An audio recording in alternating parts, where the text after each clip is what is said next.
오늘은 성령 강림절 후 첫째 주일입니다. 오늘도 주님 앞에 나와 예배하는 모든 성도들에게 주님의 은혜와 사랑이 가득 넘치시기를 간절히 기도합니다. 오늘 설교 본문은 누가복음 11장 5절에서 13절인데요. 그 시작은 예수님의 비유로 시작이 되고 있습니다. 어떤 사람이 한밤중에 이웃에 사는 친구에게 찾아가서 떡 3덩이를 좀 달라고 요청했습니다. 자기 식구들이 먹으려고 하는 것이 아니라 자기 집에 손님이 찾아왔어요. 이 손님이 아마 밤늦게 찾아왔던 모양이에요. 아마 멀리서 오랫동안 걸어서 찾아왔기 때문에 시장하기도 하고 또 배도 많이 고팠겠지요. 또 피곤하기도 했겠지요. 그런데 이 집에는 이제 먹을 것이 없어서 이제 이웃 집에 있는 친구에게 갔다는 이야기거든요.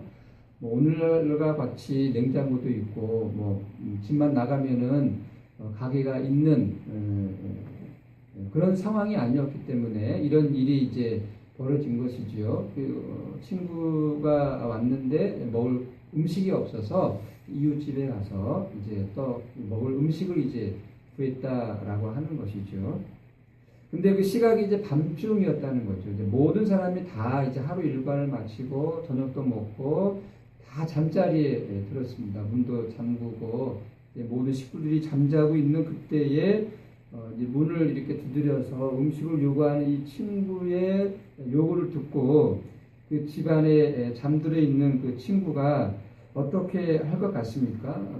귀찮겠죠. 일어나기도 귀찮고 또 일어나면 모든 식구들도 이제 잠을 깰 수 있기 때문에 귀찮은 일이기 때문에 오늘 말씀에 7절에 보니까 그가 안에서 대답하여 이르되 나를 괴롭게 하지 말라. 문이 이미 닫혔고 아이들이 나와 함께 침실에 누웠으니 일어나 내게 줄 수가 없노라.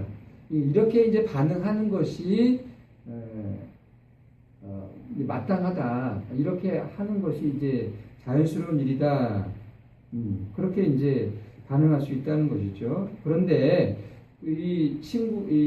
그렇게 말하면서 예수님이 이제 결론을 이렇게 맺는 거죠. 8절에 보면 내가 너희에게 말하노니 비록 벗됨으로 인하여서는 일어나서 주지 아니할지라도 그 간청함을 인하여 일어나 그 요구대로 주리라.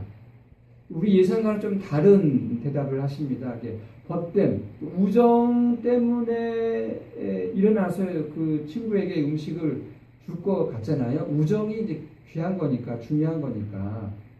근데 예수님은 결론을 그렇게 맺습니다. 우정 때문이 아니라 벗 때문에 일어나서 그 친구에게 음식을 주는 것이 아니라 그 간청함을 인하여 일어나 그 요구대로 주신다. 간청함을 강조하고 있어요.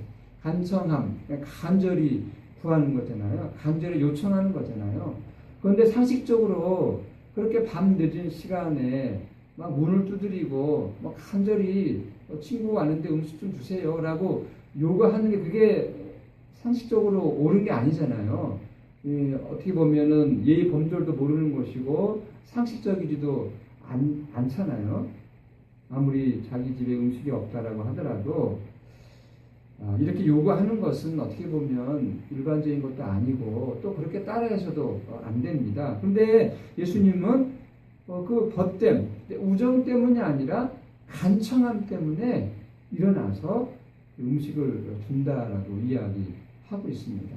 이렇게 상식에 벗어난 어떤 그 결론을 맺을 때에는 우리가 이제 주의 깊게 살펴보아야 되는 거죠. 우리는 보통 이런 그 말씀을 읽으면 보통 그렇게 생각하잖아요. 기도라고 하는 것이 다른 것이 아니라 포기하지 않고 끈질기게 하나님께 구하고 요구하는 것이 기도다. 이제 보통 그렇게 쉽게 생각을 합니다.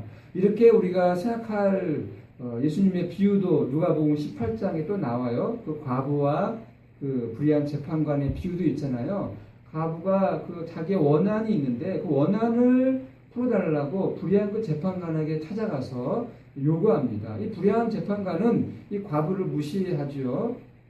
돌려보냅니다. 그런데 이 과부는 매일매일 그 재판관에게 찾아와서 나의 이 원한을 풀어달라고 이제 요구하니까 이 재판관도 이 과부의 요구를 들어줘야 되겠다, 이제 그렇게 마음을 고쳐먹지 않습니까? 이런 내용을 우리가 읽으면 기도라고 하는 것이 다른 것이 아니라 정말 그 하나님께 마음을 다해서 간절히 아뢰고 또 아뢰고 기도 응답 받을 때까지 구하고 기도하는 것이 우리가 마땅히 해야 할 일이다. 이제 우리가 보통 그렇게 생각합니다. 그런 것이 다 잘못됐다라고 하는 것은 아니죠. 맞습니다. 예수님께서 이러한 그 간청함의 그 어떤 중요함을 이야기하는 것은 그 친구의 요구가 그 밤늦은 시간에 와서 그렇게 요구하는 것이 때로는 맞지 않고, 그죠? 또 상식이 어긋나지만은 그러나 그 집안에 있는 그 집 주인은 그 어떻게 보면은 맞지 않는, 상식에 맞지 않는 그 요구를 들어준다는 거죠.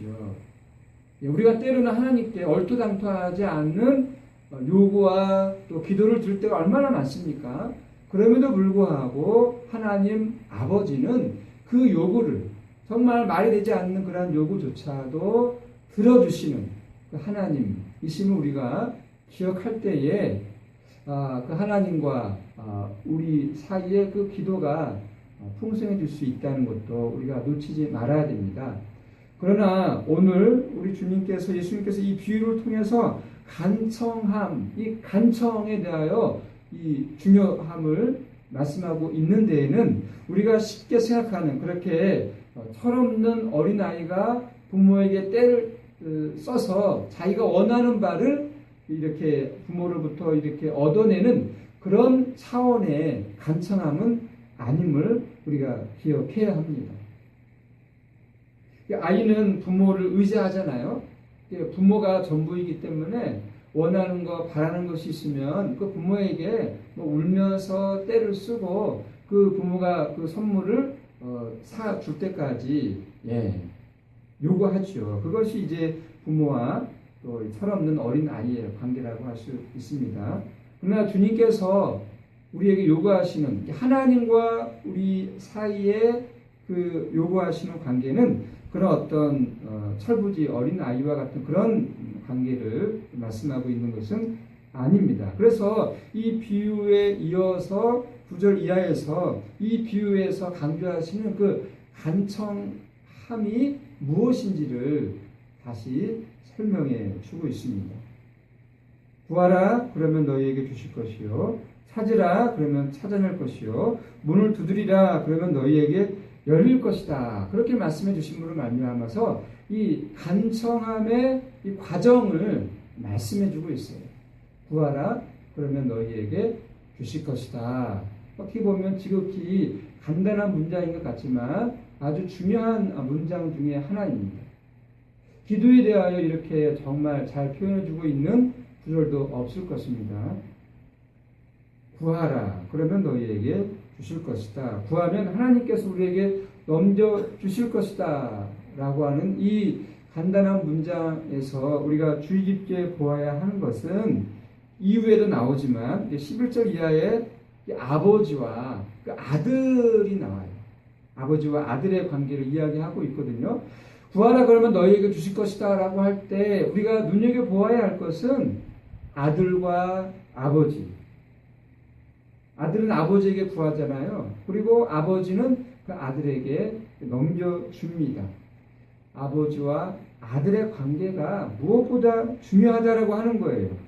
이 관계만큼 절대적이고 궁극적이고 중요한 관계는 없다는 사실을 우리는 눈여겨보아야 되는 거예요. 오늘 이 설교 본문이 약달나게 어떤 내용이 나옵니까?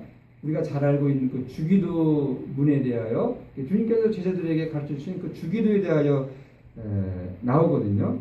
주님의 기도, 주님께서 우리에게 가르쳐주신 그 기도의 핵심은 아버지의 나라, 아버지의 뜻, 아버지의 이름이거든요. 그 아버지의 뜻이 하늘에서와 같이 땅에서도 이루어지는 것, 그거거든요. 이게 아버지와 아들의 관계, 거기에서 구하고 주는 이 내용이 성립이 되는 겁니다. 아버지와 아들의 관계, 하나님과 우리의 관계거든요. 하나님과 믿는 아들, 성도, 이 관계를 우리는 눈여겨보아야 되는 것입니다. 그런데 이 관계를 유지하기가 쉽지 않지요. 왜냐하면 우리의 삶은 너무나 바쁘지 않습니까? 우리가 해결해야 할 일들이 산더미처럼 쌓여 있어요. 먹고 살기가 그렇게 녹록한 게 아니에요. 이 사회에서 가장으로서, 이 사회에서 우리의 가정을 지키고 우리의 가정을 행복하게 만들어가기 위해서 그냥 집에 앉아있기만 하면 그냥 주어지는 삶이 결코 아니잖아요. 공부해야 되고 노력해야 되고 땀 흘려야 되고 경쟁해야 되고 가정을 지켜나가기 위해서는 부단히 노력해야 되는 일들이, 해결해야 될 일들이 너무나 많아요. 먹고 살기가 그렇게 간단한 문제가 아니기 때문에 그 문제에 우리는 사로잡혀서 세상의 삶에 우리 모든 관심과 에너지가 들어가야 되기 때문에 이 아버지와 아들의 관계에 우리가 그 관계 속으로 들어가기가 쉽지 않은 것이 현대인들 뿐만 아니라 우리 믿는 사람들의 숙제이기도 하고 문제이기도 합니다. 그러나 성경은 이야기하죠. 가장 절대적인 관계, 가장 궁극적인 관계가 누구와의 관계인가? 하나님 아버지와 그 아들, 성도와의 그 관계만큼 절대적이고 궁극적인 것은 없다라고 이야기합니다. 구하라 그러면 너희에게 주실 것이다. 이 말씀을 통해서 기억하십시오. 아버지와 아들, 하나님과 나와의 관계는 어떤 관계를 맺고 살고 있는가? 생명의 관계인가? 말씀의 관계인가? 상호 소통하는 그런 관계를 유지하며 영적인 관계를 유지하며 지금 살아가고 있는가? 우리 자신의 그런 모습을 한번 살펴보아야 하겠습니다. 또 하나는요. 구하라 그러면 너에게 주실 것이다 라고 이 간단한 문장 속에서 우리가 또 눈여겨보아야 할 것은, 그러면 구하는 그 내용은 무엇이고 하나님께서 넘겨주시는 그 내용은 무엇인가 우리가 질문하지 않을 수가 없는 거죠. 우리가 무턱대고 내가 바라고 원하고 소원하는 것을 구하는 것, 그것도 물론 중요합니다만은 성경에서 예수님께서 구하라 그러면 너에게 주실 것이다 라고 할 때 그것은 그 구하는 내용은 그렇게 간단하지가 않은 거예요. 성경 말씀을 통해서 우리가 확인해 보아야 되겠죠. 요한복음에서 예수님은 제자들에게 이제 십자가의 사건을 앞두고 제자들에게 거듭 말씀하십니다. 내 이름으로 구하라. 내 이름으로 구하면 아버지께서 주실 것이다 라고 그렇게 말씀하세요. 조건이 있는 거예요. 내 이름으로. 성경에서 이름 하면은 예수의 이름, 그 역사적 예수의 이름만을 생각하면 안 됩니다. 이름 하면 말씀이에요. 예수님의 이름, 곧 예수님의 말씀입니다. 구하라. 그러면 아버지께서 주실 것인데 그 구하는 그 내용이 중요한 거예요. 무엇을 구하십니까? 기도하면 우리는 보통 내가 부족한 것이 있는데, 내가 없는 것이 있는데, 내가 없는 것, 나에게 부족한 것, 나에게 필요한 것을 하나님께 구하는 것, 그것을 먼저 생각합니다만은, 그러나 성경이 강조하는 그 기도는요, 우리의 원함이라기보다는 하나님의 원함이에요. 하나님의 원함이 무엇인가? 하나님께서 우리를 향하여 바라시는 것이 무엇인가? 그것이 1차적인 기도에서 중요한 내용입니다. 그래서 구하라고 할 때 무엇을 구하나 그게 중요하잖아요. 요한복음에서 예수님은 제자들에게 말씀하십니다. 아버지를 구하라고 하세요. 아버지를 구하라고 하는 이런 말씀을 들으면 그것이 무슨 내용일까 궁금하시겠죠? 아버지를 구하라고 하시는 아버지를. 그러면 아버지께서 주시겠다는 거죠. 무엇을요? 아버지를. 이게 어떻게 보면 말이 안 되는 것 같은데 아버지를 구하라고 해요. 그러니까 우리가 철이 없을 때는 부모에게 원하는 것이 나에게 필요한 것들이잖아요. 그러나 우리가 철이 들면 부모의 마음에 대하여 생각을 하잖아요. 아, 부모가 나에게 바라는 것이 무엇인가. 그것을 아는 것이 철이 든 자녀인 것처럼 우리가 아버지를 구하라고 하는 것은 하나님의 그 마음, 우리를 향하신 하나님의 그 마음이 무엇인지를 아는 것, 하나님의 그 마음, 하나님의 그 사랑, 하나님의 그 말씀이 우리를 향하신 그 마음이 무엇인지를 아는 차원에서 우리는 아버지를 구해야 되는 거예요. 구하라 그러면 아버지께서 주세요. 아버지의 그 마음이 어떤 마음인지를 우리에게 알려주십니다. 두 번째로 아버지께서 우리에게 주시잖아요.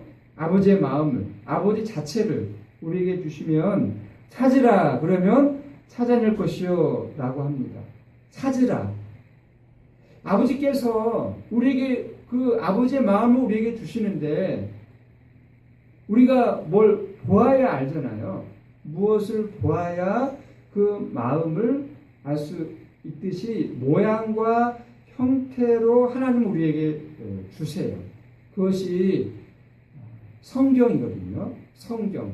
눈에 보이는 성경도 되고 또 눈에 보이는 성전도 될 수 있는 거고요. 눈에 보이는 이 세상도 될 수 있는 거고 눈에 보이는 우리의 인생도 될 수 있는 거예요. 하나님은 눈에 보이는 이 형태로 모양으로 우리에게 주십니다. 그 눈에 보이는 것을 통해서 하나님은 당신의 마음을 알라고 깨달으라고 우리에게 다 주시는 거예요. 우리 눈에 보이는 것들이 단순히 우리에게 우리의 필요를 위해서 주신 것도 있지만은 우리가 정말로 필요한 것은 무엇입니까? 아버지의 그 마음이라고 하는 거예요. 우리의 인생과 삶을 통해서 이 역사와 이 세계가 돌아가는 이 세상 가운데 일어나는 모든 일들 통해서 우리가 보아야 하고 깨달아야 되는 것은 하나님의 마음이에요. 그 하나님의 마음이 이 성경 안에 그리고 우리의 삶 가운데 다 녹아들어 있거든요. 그래서 우리는 찾아내야 되는 거예요. 이 찾아야 하는 것은 우리가 해야 할 일입니다. 하나님이 그냥 거저 우리에게 다 주는 게 아니라 하나님의 은혜로 우리가 다 이렇게 살고 있는데 그러나 우리의 신앙생활에서 중요한 것 중에 하나가 하나님이 우리에게 다 베풀어 주시죠. 그러나 우리가 또 해야 할 일이 있는 거예요. 찾아야 되는 겁니다. 하나님의 뜻이 무엇이고 하나님의 마음이 무엇이고 하나님의 사랑이 무엇인지를 우리가 찾아내야 되는 거예요. 어디에서요? 성경에서. 우리의 인생, 평범하게 보이는 매일 반복되는 것 같은 우리의 삶 속에서 찾아내야 합니다. 찾으라 그러면 찾아낼 것이요. 발견하게 된다는 거예요. 그런데 찾으라 그러면 찾아낼 것이다 라고 할 때도 우리가 주의해서 보아야 하는데 이게 찾는 원칙이 있는 거예요. 마태복음 13장에 보면 그 천국 비유가 여러 가지 나옵니다. 그 후반부에 보면 그 진주를 구하는 장사에 대한 천국 비유가 나오거든요. 장사가 있어요. 근데 이 장사꾼은 무엇을 찾아다니느냐 하면 정말 그 값진 귀한 진주를 찾아다니는 장사꾼이 있습니다. 그래서 이 진주를 찾았어요. 이 진주를 찾으면 이 장사꾼은 어떻게 합니까? 자기의 모든 소유를 다 팔아서 그 진주를 산다라고 되어 있어요. 예수님의 비유에서 이 진주는 곧 진리를 상징합니다. 진리를 찾아다니는 거죠. 진리를 찾기 위해서는 자기의 소유를 팔아야 된다라고 해요. 자기의 소유라고 하는 것은 자기의 생각, 자기 고집, 선입견, 고정관념, 내 안에 있는 그것들을 팔아야, 버려야 뭐가 보이는 거예요? 진리가 보이는 거예요.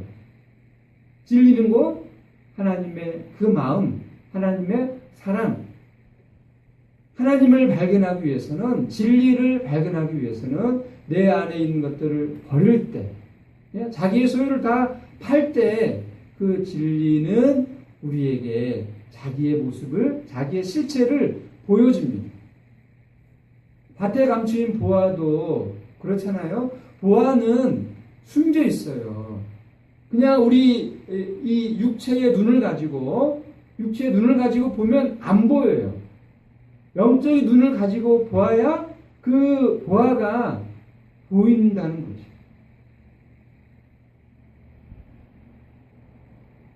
찾으라 그러면 찾아낼 것이 우리가 찾아야 됩니다. 하나님께서 우리에게 주셨어요. 이 성경을, 이 성경 안에 하나님의 마음, 하나님이 어떤 분이신지 다 기록되어 있습니다. 그런데 그냥 읽으면 이 글자를 통해서 이 글자 안에 들어있는 그 하나님의 마음의 세계로 들어가기 위해서는 특별한 눈이 필요한 거예요.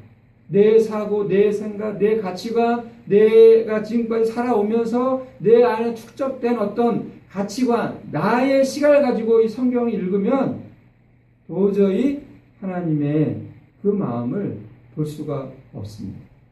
그러나 나를 버리고 내 안에 있는 것들을 다 내려놓을 때에, 그때에 이 성경을 읽으면 정말 진리가 무엇인지, 죄가 무엇인지, 구원이 무엇인지, 하나님의 뜻이 무엇인지를 발견하게 된다는 사실입니다. 세 번째로, 두드리라 그러면 너희에게 열릴 것이다 라고 합니다. 문을 두드리라 그러면 너희에게 열릴 것이다. 이 열린다는 단어가 성경에 참 많이 나오거든요. 하늘이 열린다, 눈이 열린다, 귀가 열린다, 마음이 열린다. 열려야 되거든요. 열려야 되죠. 이 두드리는 것과 열리는 것은 같은 의미인데, 계시록 3장 20절에 보면 볼지어다 내가 문 밖에서 두드리니 누구든지 내 음성을 듣고 문을 열면, 예수님이 우리 안에 들어와서 우리와 더불어 사시잖아요. 그런 단계, 예수 그리스도와 하나가 되고 연합된 그런 상태가 된다는 것입니다. 그런데 우리가 성경을 읽을 때 예수 그리스도, 그분 예수 그리스도를 통하지 않고서는 이 성경의 문이, 또 이 진리의 문이 열리지가 않는 거예요. 그래서 읽어 보면 예수님께서 이 작은 책을 갖고 있는데 그 책에는 인이 있잖아요. 인을 떼어야 그 책을 이제 펴서 책을 읽을 수가 있는데, 그 인을 뗄 사람이 없다, 그런 내용이 나와요. 예? 이 성경책이 이렇게 다 펼쳐져 있어서 우리가 뭐 글자만 읽을 수 있으면 누구든지 읽을 수 있잖아요. 읽을 수는 있는데, 그런데 그 내용을 깨닫지를 못하거든요. 왜 깨닫지를 못합니까? 이 성경은요, 진리는 예수 그리스도를 통하지 않고서는 열려지지 아니하고 깨달을 수 없고 알 수가 없어요. 그래서 예수님은 말씀하십니다. 내가 곧 길이요 진리요 생명이다. 예수 그리스도를 통하지 않고는 이 성경을 우리가 읽을 수도 없고 들을 수도 없고 알 수도 없고 깨달을 수도 없다라고 해요. 그래서 이 간청함을 예수님은 구하라, 찾으라, 두드리라고 하는 이 표현을 통해서 강조하고 계시는 거예요. 간청함을 풀어서 이렇게 우리에게 설명해 주고 있습니다. 구하는 이마다 받을 것이요, 찾는 이는 찾아낼 것이요, 두드리는 이에게는 열릴 것입니다. 아버지와 아들의 관계가 되면 그 사람은 무엇을 구합니까? 아버지를 구하게 되어 있어요. 다른 것 구하지 않아요. 이 아버지와 아들의 영적인 관계, 이 절대적인 관계가 성립이 되면 그 아들은 그 아버지에게 다른 것 구하지 않는 거예요. 자기 욕심, 자기 탐욕, 자기가 갖고 싶은 것, 자기가 이루고 싶은 것, 그런 것 구하지 아니하고 아버지를 구해요. 아버지의 마음을 구해요. 진리를 구합니다. 생명이 무엇인지를 구해요. 그러면 얻게 되는 거지요. 받게 되는 거지요. 귀가 열리고 눈이 열려서 정말 하나님의 말씀을 깨닫게 되고 알게 된다는 것이죠. 그러면서 마지막으로 예수님은 이 생선과 뱀 그리고 알과 정갈 이야기를 하면서 너희가 악할지라도 좋은 것을 자식에게 줄 줄 알거든 하물며 너희 하늘 아버지께서 구하는 자에게 성령을 주시지 않겠느냐 이렇게 결론을 맺고 있습니다. 아버지를 구한다는 말은 다른 말로 이야기하면 성령을 구하는 거죠. 왜 성령을 구합니까? 왜 성령을 구합니까? 지난 주일이 성령 강림절이었잖아요. 성령이 우리에게 오셨다라고 하는데 성령이 우리에게 오셔서 하시는 일이 죄에 대하여 의에 대하여 심판에 대하여 우리에게 말씀해 주시고 알려주신다라고 지난주에 말씀 드렸는데 오늘은 왜 우리가 성령을 구하고 왜 성령 충만함을 받아야 되는지 오늘 이 말씀에 비추어서 말씀드리면 그것입니다. 우리가 아버지와 아들의 관계가 이루어지고 진리의 문이 열리고 성령을 받게 되면요 우리의 삶 가운데서 일어나는 일들 이 성령의 진리뿐만 아니라 우리의 삶 가운데서 이 세상에서 일어나는 많은 일들이 있잖아요. 정말 우리가 이해할 수 있는 일도 일어나지만은 도저히 이해할 수 없는 일들이 주변 사람들에게 우리 가족들에게 아니 나 자신에게 일어납니다. 내가 원하지 않는 내가 바라지 않았던 일들이 다 일어나요. 끊임없이 일어납니다. 그런데 그 일들에 대한 해석이 가능한 거예요. 성령이 우리 안에 계시면 성령께서 우리의 눈을 열어주시고 우리의 마음의 눈을 열어주셔서 진리를 보게 하시고 진리를 알게 하시고 하나님의 그 마음을 알게 해주심으로 말미암아 우리가 성경을 읽을 때에도 우리의 삶을 해석할 때에도 어떻게 해석하게 해주겠어요? 진리대로 해석하게 해주겠지요. 생명으로 해석을 하게 해주는 그 힘이 무엇이냐? 성령이에요. 성령은 진리의 영이에요. 생명의 영, 진리를 알게 해준다는 거예요. 우리 개인적으로 말씀드린다면 우리의 삶에 정말 어려운 일이 오늘 우리가 로마서도 읽어봤습니다마는 환난이 어려운 일이 불행이 그런 일들이 우리에게 닥쳐올 때에 우리는 무엇을 구합니까? 그 문제 속에서 빨리 이렇게 벗어나기를 기도합니다마는 성령의 사람은 다르게 구하는 거죠. 성령은 우리에게 그 일들에 대한 해석을 해줍니다.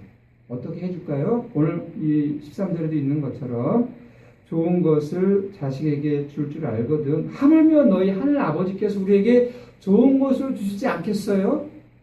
좋은 것을 주시는 그 하나님. 그래서 환난은 인내는 연단을 소망을 이루게 하시잖아요. 그러니까 환난 그 자체를 바라볼 때 우리는 이거 나쁜 거야.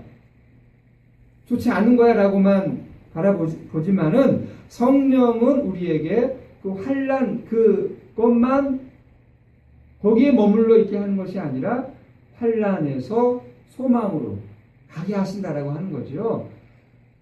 하나님께서 나에게 좋은 것을 주신 거야. 그렇게 알게 하시고 해석하게 하시고 그래서 환난조차도 소망으로 가게끔 하시는 그 영적인 힘이 바로 성령께서 하시는 일입니다. 하나님 우리에게 항상 좋은 것을 주시는 분이세요. 우리가 이렇게 보기에는 나쁜 것 같고 불행인 것 같고 정말 이해할 수 없는 일인 것 같은데 그 사건과 그 삶 가운데 하나님께서 우리에게 좋은 것을 주신다라고 하는 것, 그것을 성령께서는 우리에게 알게 해 주십니다.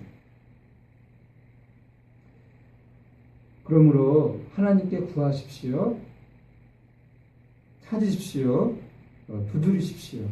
성령을 구하십시오. 하나님을 구하십시오. 그러면 하나님께서 우리에게 얼마나 좋은 것들을 날마다 허락해 주시는지를 알게 되고 깨닫게 될 것입니다. 성령의 역사가 진리를 알게 하는 그 실체를 알게 하는 성령의 역사가 우리의 삶 가운데 늘 함께 하시기를 간절히 기도합니다. 기도하겠습니다. 하나님, 우리 아버지 감사합니다.